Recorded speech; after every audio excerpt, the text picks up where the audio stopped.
you make of Robin's comments in the mix zone this week? He said that other players were in his zone. Is that something you? I didn't hear it, and I wouldn't like to comment on comments that I haven't heard. Okay, Steve? Arsene, you said last week that you weren't sure whether Ozil was over the penalty miss, and I suspect that's part of the reason why you left him out. Do you think he's now over it, and is he ready to start? Yeah, he had a difficult game, and because he missed that penalty, and it was on his mind. And sometimes when you're under this kind of pressure, it's good to refresh.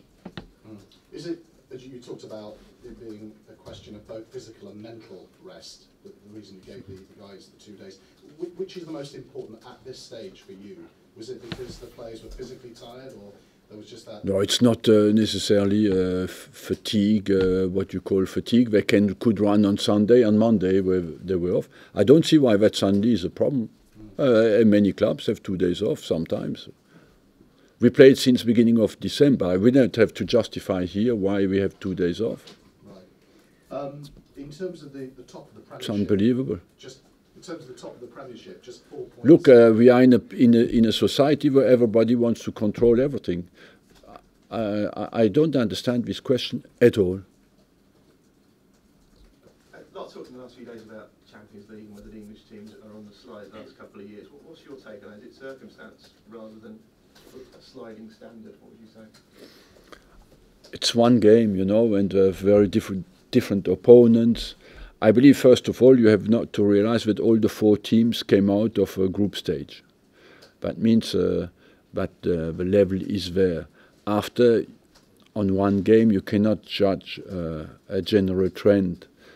Man City played with 10 men, Arsenal played with 10 men, Man City played against Barcelona, Arsenal played against Bayern Munich, who is world champion. Of course, you know that with 10 men it will be a difficult game.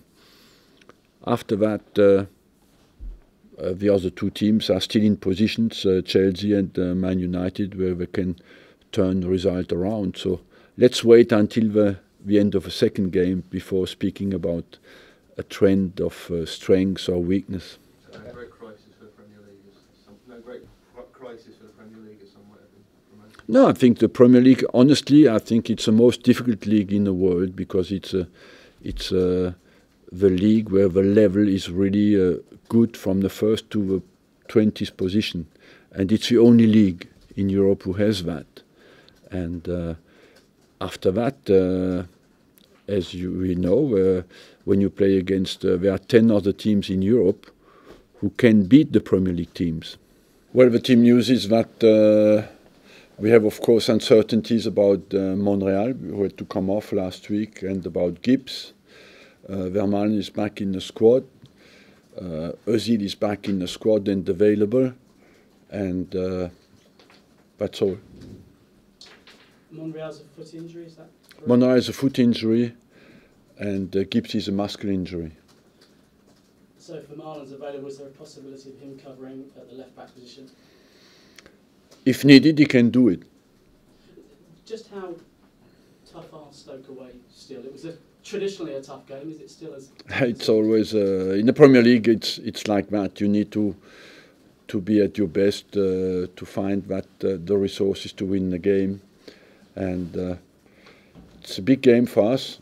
And of course, the weekend. We want to focus and get the 3 points. We got 3 points against Sunderland, who is as well a very tricky team, and we want to do it again against Stoke. You've given the players some time off this week. That's quite unusual for you, isn't it?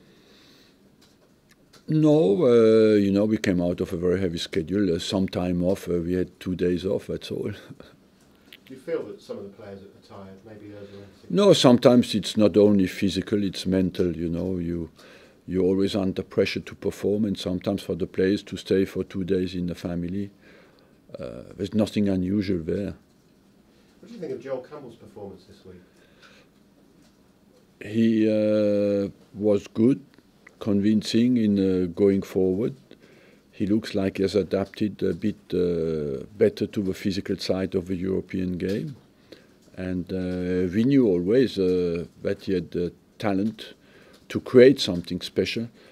he did a bit rely too much on that, you know, and he has now been out in 3 different clubs. He was in Lorient, he was in Sevilla at Real Betis, and now at Olympiacos, and he has learned the toughness of the European leagues. Does he have an immediate future with Arsenal? I will decide that later.